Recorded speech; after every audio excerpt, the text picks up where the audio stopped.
Hey everyone, welcome back to the Makers Podcast with Brandon Burns and Tod Pedler. How are you? I'm good, Brandon. How are you? I'm very well. You just returned from Silicon Valley. The States. The States, yeah. A nice part too. Is it Salesforce that's doing a big event there this week? They've got their Dreamforce conference this week. I was there last week for the SaaStr AI conference. Yeah. Yeah. And Excellent. and they've cleaned up the streets, I hear. Yeah, San Francisco, yeah. So the conference itself was in San Mateo. It's down in the valley, and then spent 2 days up in the city, and yeah, very cleaned up. I love it. Well, we've got a very special guest today. And I reckon this is a true representation of the word entrepreneur, which can get used a little too much in Australia or in the world. And to boot, it's an amazing, dynamic female founder, Catherine Cervasio. Am I saying that right? You are. Oh, yeah, Thank you. yes. Like an Italian. Like an Italiano. Yeah, for full context for everyone listening and watching, we've interviewed you before in another show, in another studio. But I thought it'd be awesome to get you in today to talk to us because Todd and I only started this show about a month ago. And I remember when you came to me, Todd, and you said, hey, who's shining a light on the people in Australia that actually make things, make products that truly work on the global stage? And you immediately came to mind. And it's awesome to have you here because I know it's something that you've done more than once.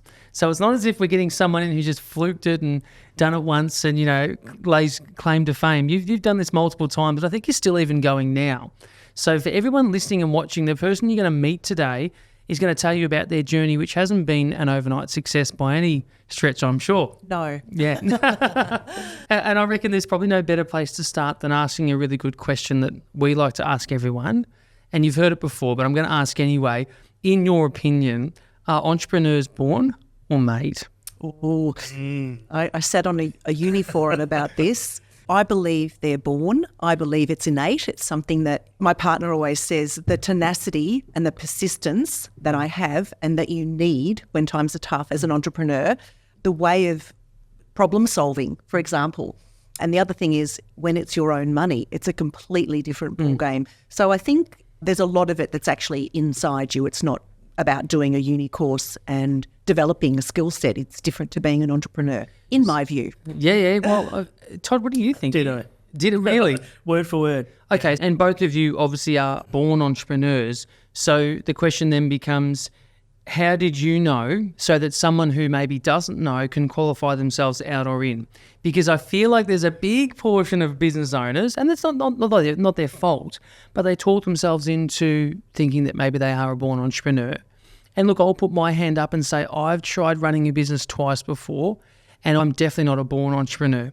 And in respect to my risk appetite is just conservative. It's pretty low. And when it hits on that thing you talked about, Catherine, my own money, straight away my personality type goes, okay, I probably wouldn't remortgage the farm and everything. So that kind of, I guess, indicates to me that, yeah, not a born entrepreneur. But how did you guys know you were born? Well, this show's about Catherine.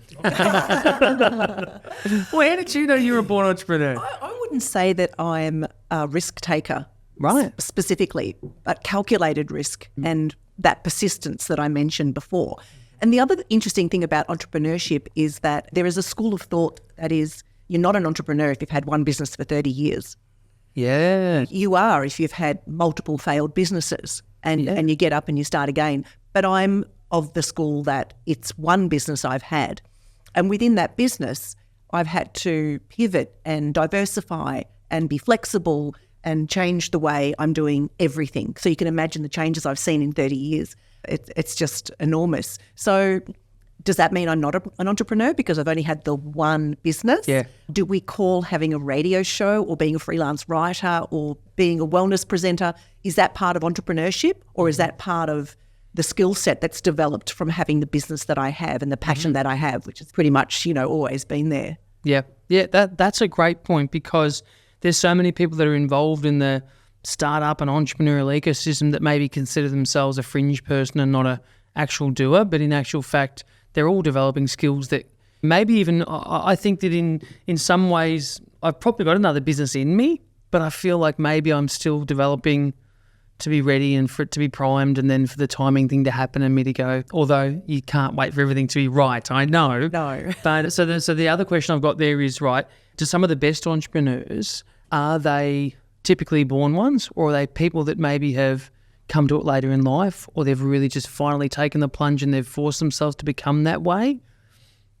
I think they're both covered. They're journeys people have had on both sides, and I think there's nothing wrong with that. And there are plenty of great examples of people finding success later in life where they may have started a career working for someone else and learning a lot, how to scale, how to manage people, how to manage money, understanding markets, how to find customers, like all the things, the ingredients that go into building any type of business. I think they learn by observation, working with others. And that's great. And there are plenty of successful people who've done that path. And I think back to your earlier point, are you born one?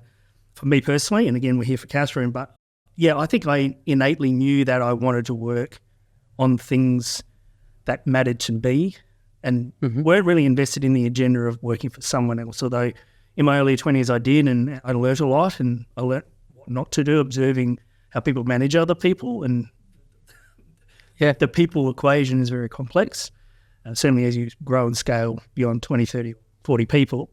So I personally knew I wanted to build things and make things and scratch out a business or a living working for myself, and I knew that very early on.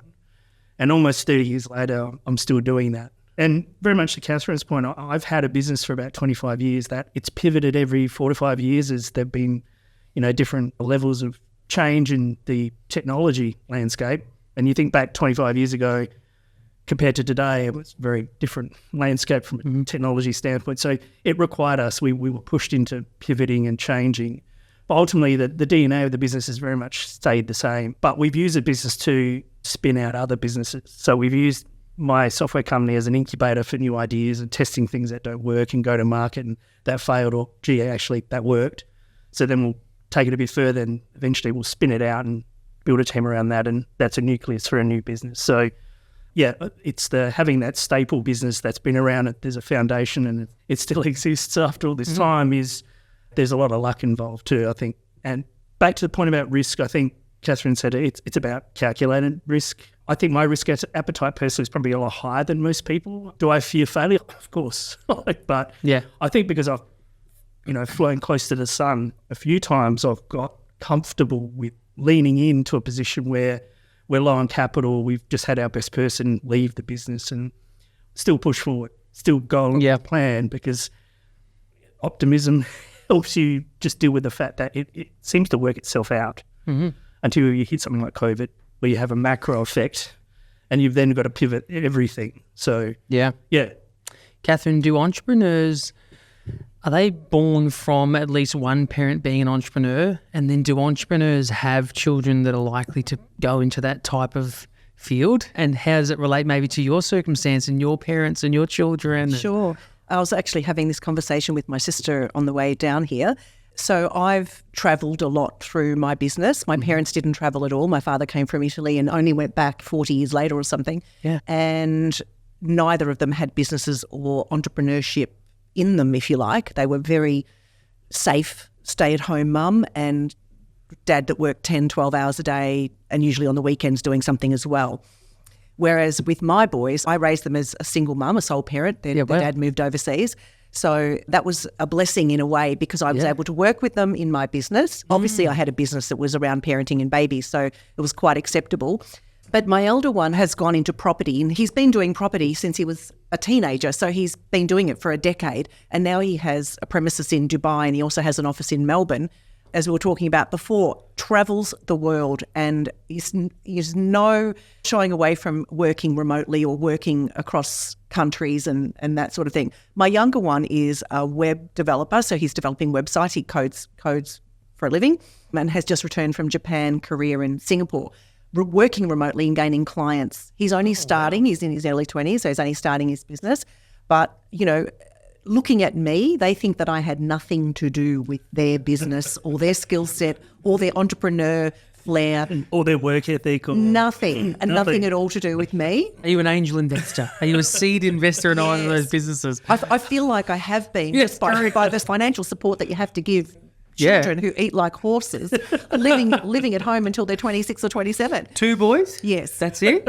Yes, two boys. Wow. So I believe that they've seen and experienced that spirit of entrepreneurship. They've also seen me, I'm very emotional and very sensitive, so they've seen me suffer, if you like, with copycats and, IP issues with COVID and your business cessation. So export stopped, retail closed. So they've seen a lot of things happen and they've seen me never give up. Sure, I've sat at the desk and cried and that kind of thing, but I always get up. So it could be an hour later, it could be a day later, but I get up and I keep going and I problem solve. I find different ways of doing things. And I think the thing about being that innate entrepreneur, it's actually inside you and you can't stop it. So you feel compelled to take these roads. So, I'm very passionate about food and cooking, and I'm very passionate about my upbringing in the Italian culture. So I ended up getting a fellowship a couple of years ago, and my chosen field was food waste and upcycling food waste, but connecting it to the beauty industry. So then I've born another business, if you like, out of that experience. So traveling to Italy and also interviewing Grove owners here, I've ended up finding a new ingredient or developing a new ingredient from the olive oil waste. And that ingredient has been stabilised and it's now going to be used in a skincare range, which of course I'm doing. So I now have an olive oil skincare range with upcycled olive waste from Australian olive groves in the pipeline. So even though it's in the beauty industry, it's not in the category that I'm familiar with. And I just couldn't help myself. Yeah. I have to ask, but how did you stumble across that? Was there a lightning bulb moment, or was it more like you've been thinking about it for a while, but you hadn't quite worked out how you could potentially take it to market and make it work? Or did you just stumble across that? I wouldn't say I stumbled across it because I'm the kind of cook that likes to use all the parts of the food. Big on fruit and veg. We grew up growing everything. We grew up making passata, the Italian tomato paste, and wine. Dad growing olives and brining them, Mum pickling vegetables and making jam.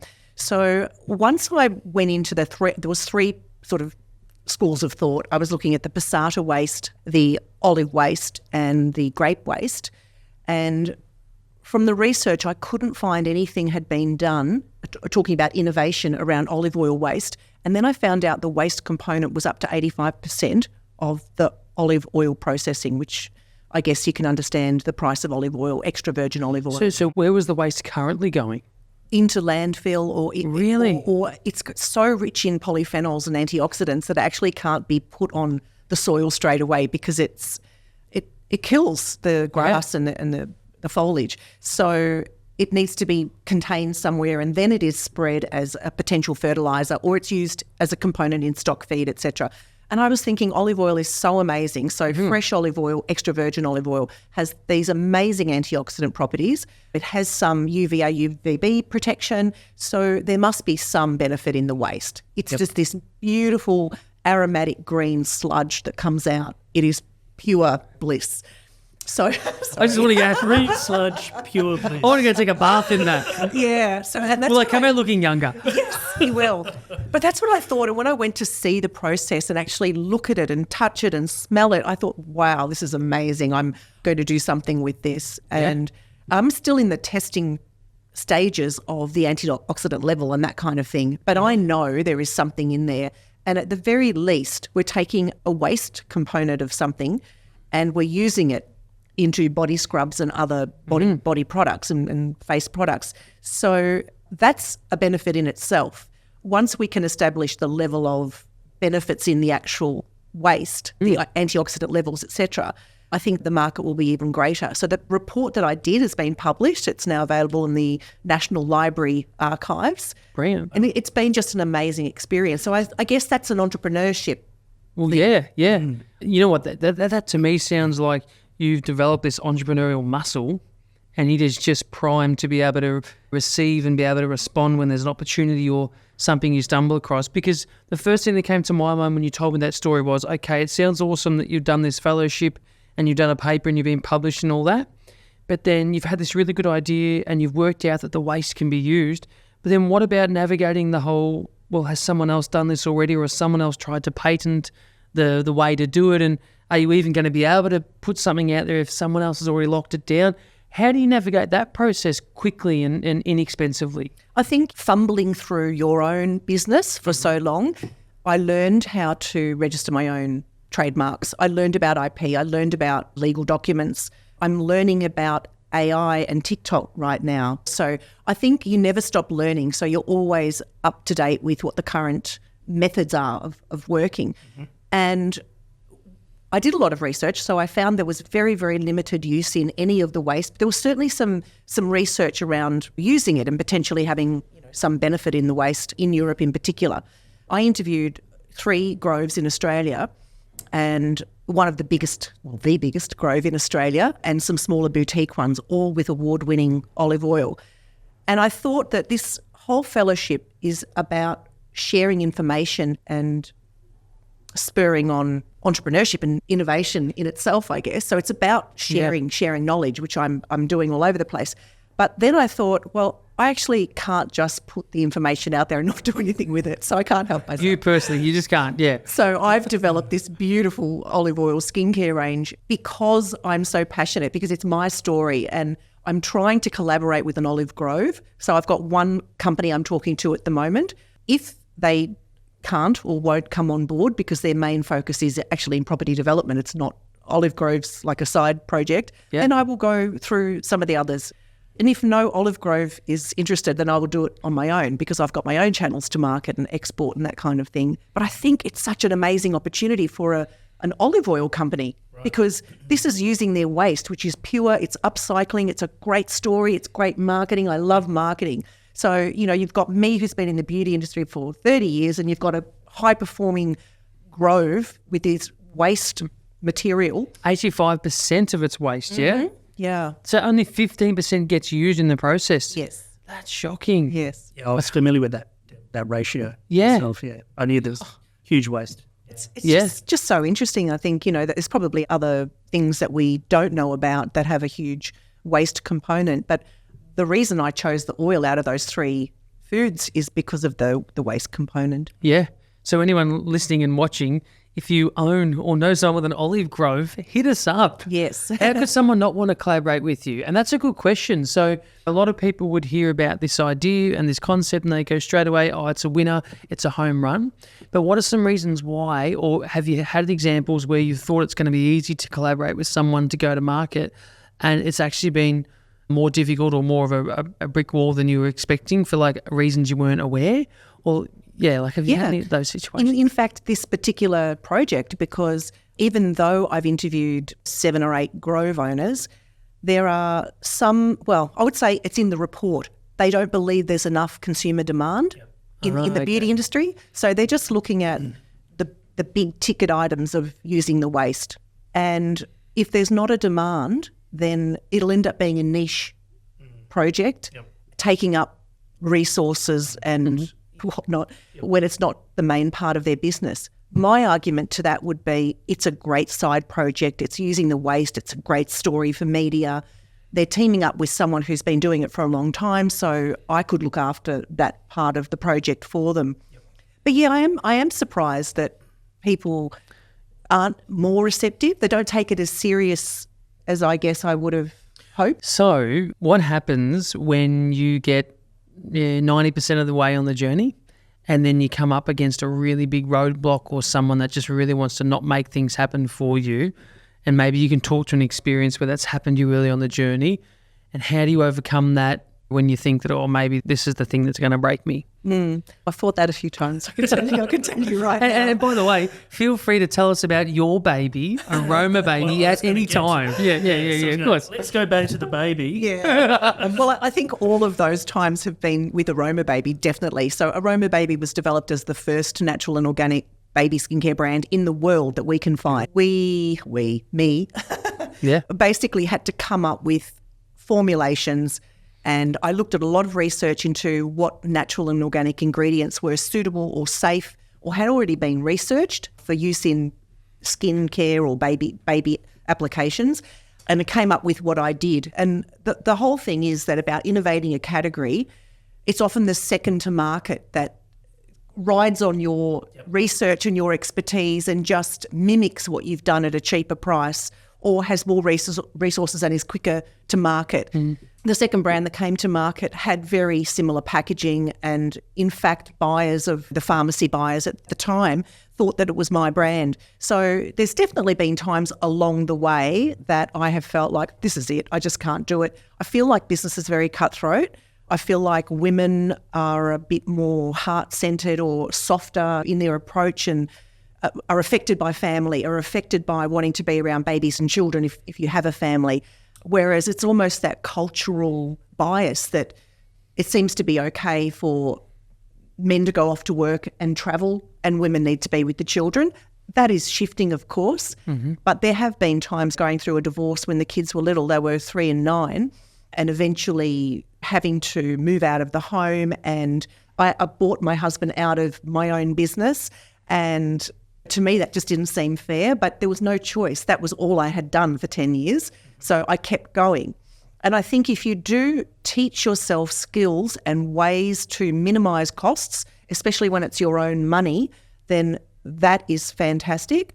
I've had an agent or a distributor, if you like, who was meant to be getting our products into certain retailers in Australia, and then the night before a baby expo, we looked on the website and he had a range of baby skincare, which was almost the same as mine. And he said to me, oh, but it's not like yours. And I said, but you're my agent and it is like mine. Wow. So, that's another time where I thought I can't do it. Mm. There's so many times, I've had broken relationships because the business is such a big factor in my life, and a long-term relationship just couldn't withstand the demands on the business, my profile, because I'm so passionate. I talk to the media, I talk on the radio, I write articles, I want to share what I'm doing. So not every man can put up with that. Not every man can cope with a woman like me.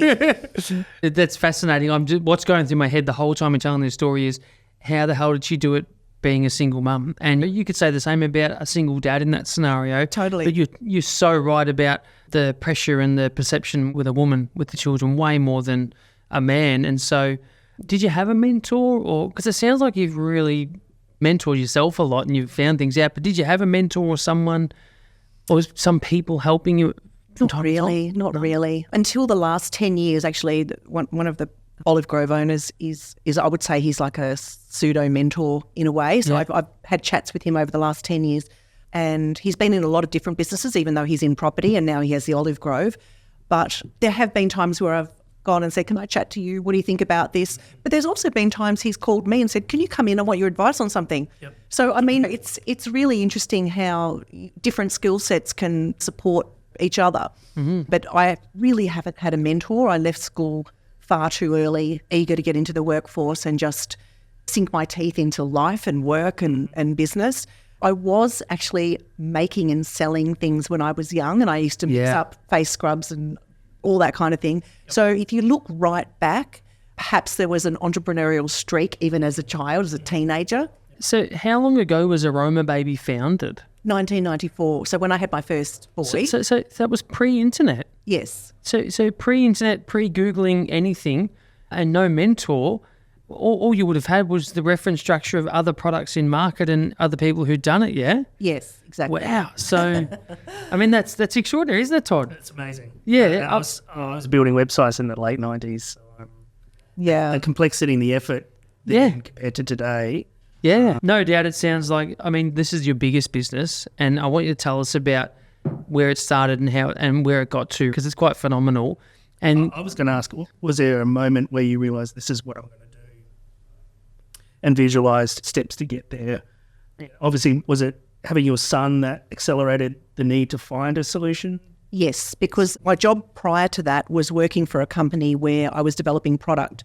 And I actually started on reception, and then my boss, who was an elderly gentleman at the time and had the business for a long time, said to me, I think you've got a really good eye for fashion and for design. Why don't I put you into your own office and you do this other role? It's a sort of sales-based role. I said, no, I don't want to do anything to do with sales. No, I'm just happy to sit on reception, thank you. And he said, all right, well, I'll give you a pay rise, a company car, and you'll have your office. And if you don't like the job, you can take your own job back. Okay. And that was the start of it. So I guess you could say that was someone who believed in me. Wow. And because of that decision and his faith in me, I then started coming up with ideas, and I felt confident to take them to him. Mm-hmm. One of those ideas was doing body care for Sports Girl. So I was involved in doing the first body care products for Sports Girl 30 odd years ago. And it helped me understand manufacturing. I remember going to a soap factory in Melbourne and teetering over a tub of soap and telling them how much lavender flower to put in.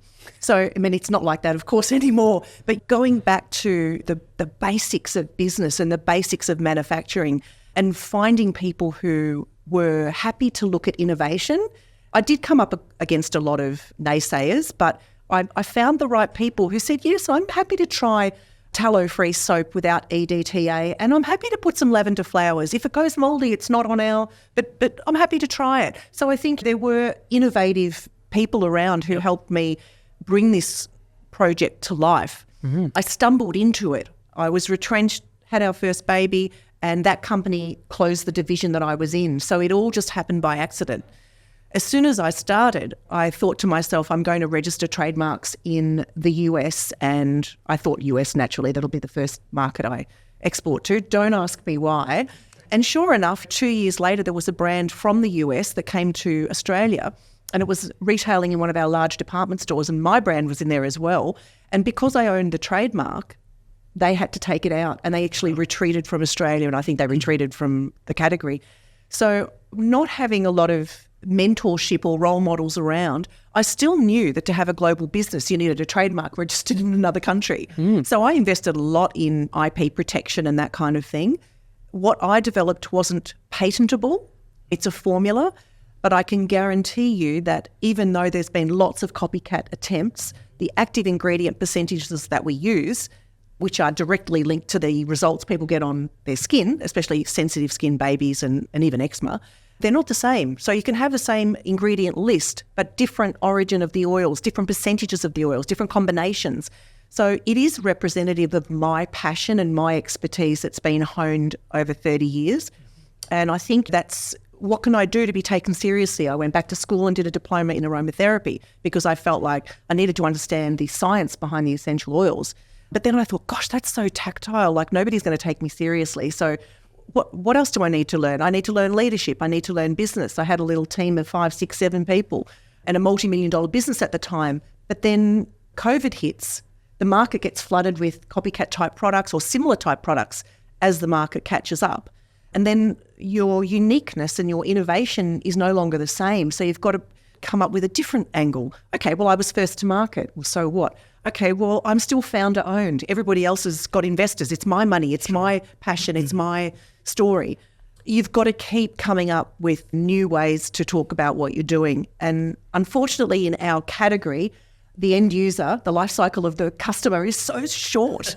Really? So they'll get our products as a gift because it's quite premium, or they'll buy it themselves. And then the convenience of you perhaps shopping in a supermarket and being able to add to cart their baby needs, where we are in Maya, Qantas, Baby Bunting, you won't find us in a supermarket chain, then you lose that customer. So you've only got them for that short period of time. Then you're remarketing to them, or you are marketing to a whole new group of parents or parents-to-be. So it's this constant investment in trying to capture new customers. So it's very much yours, and you still. Do we ever sell it? Do you reckon? Do you reckon you'll ever have an exit, or do you ever plan that? Crazy? Yeah, well, Absolutely. Oh, you will. Yeah. Yes, I'm so excited to see my business in the hands of a larger organisation. Yeah, I just think there is so much opportunity for a brand of 30 years that's got what Aromababy's got. It's about finding the right partner at the right price who've got channels to market that make sense, where we are an adjunct to what they're doing. We can add value to what they're doing. Yeah. And it's about talking about it without saying, I'm not here for the long haul. I'm here and I'm invested. But, you know, it's just about finding the right partnership, I think. Yeah.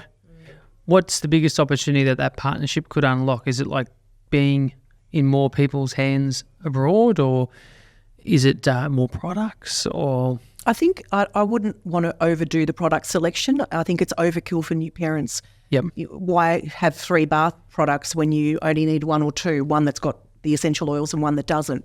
So I think there's a lot of brands that add products for product's sake, but I would like to, I guess the opportunity is getting a higher percentage of mums or parents, a bigger slice of the pie. Yep. And parents like to know that they can trust the brand. So if you just launch a new baby brand, you've got to build trust. And they might buy it once because the packaging looks great or whatever it is, but they will never buy it again. So I think that we've got a second generation of customers coming through now. So the parents that had our products 30 years ago, their children are now having babies, and we've got parents that ring up and say, oh, we use this on our baby and we want to buy it for our child.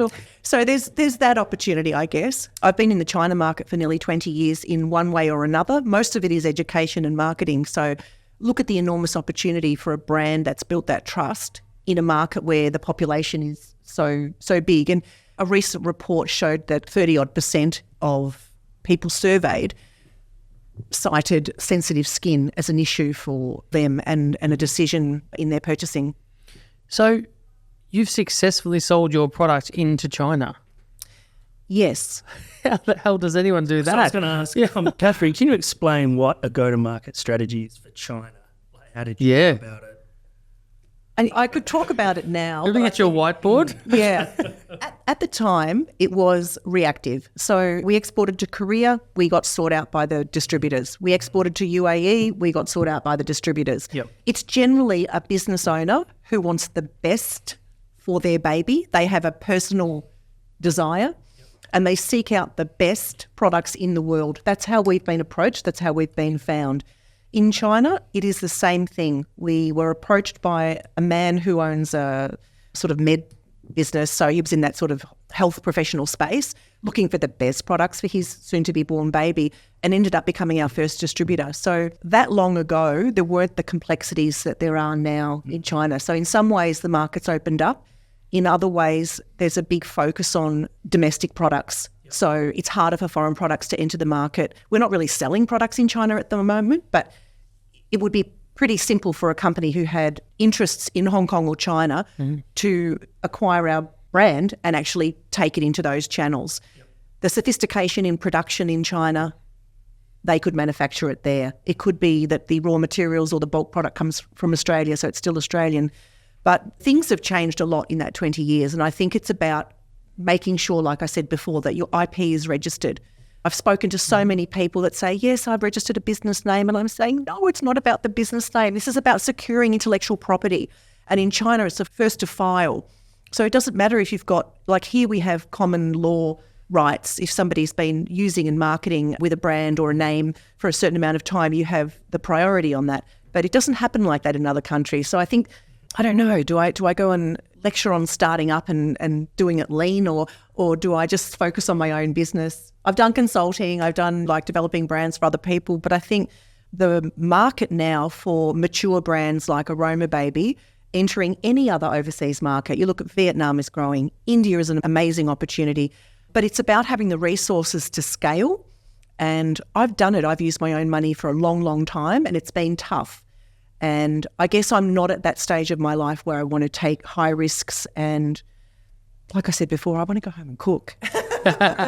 Use my olive oil. Upcycled olive oil. This is amazing. Away skin. Have you tried it? Yeah. So there's never been a point in the journey where you've been tempted by venture capital or you've spoken to VCs?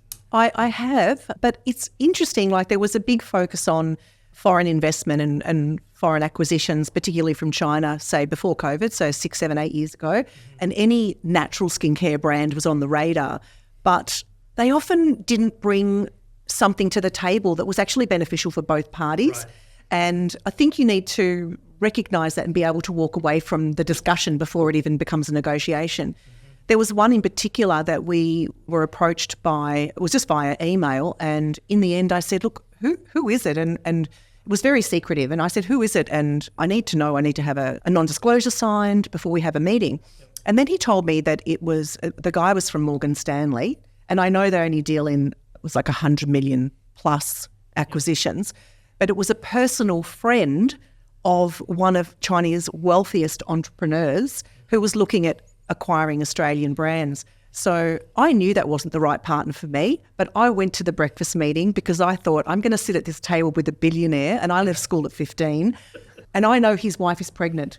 So I'm taking Aromababy to hand it over. Scenario. Yeah. Is it?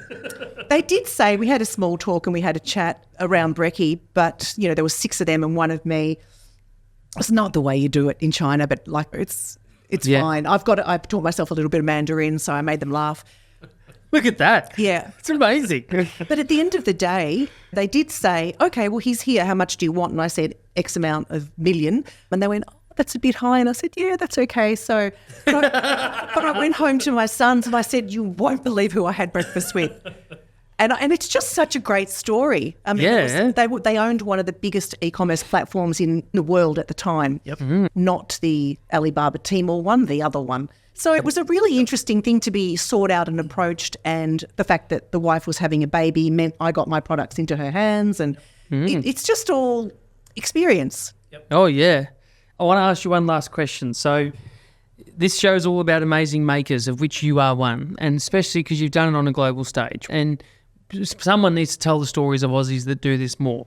And I don't think a lot of people who listen and watch this know just how much has been made here. But as a fellow entrepreneur, do you look at someone in particular in Australia, or maybe a particular invention or a product that you've really admired? And do you have those moments as an entrepreneur where you go, oh, I wish I did that one as well? Or is there someone that's really taken your eye, or a business that you're really proud of an Australian maker? I have to say, in my space, I really love Adore Beauty. Yeah. I feel like what an amazing business, what an amazing story of entrepreneurship, and look where it's gone. So that's definitely one that stood out for me. I think in Australia, we don't have a lot of businesses that end up at that scale. I also remember sitting on a panel at Melbourne Uni, and there was a couple of other younger than me, alongside on the panel. And one of the ladies was talking about she'd started an app where you order food. And I was sitting there thinking, what on earth? I mean, I could not even get my head around it. But I went home to my boys and I said, okay, this sounds amazing. I don't know a lot about it, but if you download her app, you will get a free gelati from this premium gelati store. So I thought that was fantastic, and it was really clever marketing. So it ended up being Me and You, which is an enormous success story. Yep. Another one I met at an event, and she was explaining to me what she does, and she ended up being one of the co-founders of Resame, which is, I just had a second round of funding. And these are young women that have outsourced the tech, which is what you do. And I just think, wow, what amazing young entrepreneurship minds, where they have an idea, learn a little bit of code, learn a little bit of the skill set themselves, and then outsource it to develop these sensational businesses. Now, the landscape now is you pitch an amazing idea, you do the bones of it, and you use somebody else's money. So that's a little bit different to what I did. Yes. But it's an amazing way of building a business and bringing something to life quickly, rather than the way that I did it. Yeah. With your own money and over a long period of time. Catherine Cervasio, what's the best way people can get in touch? What do you want them to check out on the show? Yeah, I would love them to hop onto LinkedIn and hit me up and connect with me there. Anybody who's interested in the olive oil side of the business, the report is available under International Specialised Skills Institute's website or on the National We'll put a link up. Library. Yeah, we'll put a link. Yeah, fantastic. If anybody knows someone with a baby or even an adult that has sensitive skin or eczema, please don't go past a baby brand like ours, which has a long history of success on sensitive skin. I just cannot explain how many people's, amazing stories we've heard that we've helped them over the years. So they would be my main things. Love it. I am going to keep cooking, so look out for my cooking on Instagram. Cookbook, maybe? Yeah, I would love to write a cookbook and have all my family's recipes and stories and photos in there as well. Bit of a Nigella vibe. Yeah. And I would also love to do a podcast about female entrepreneurship. Yes. Do it. Yeah. Do it. But it has to be you hosting.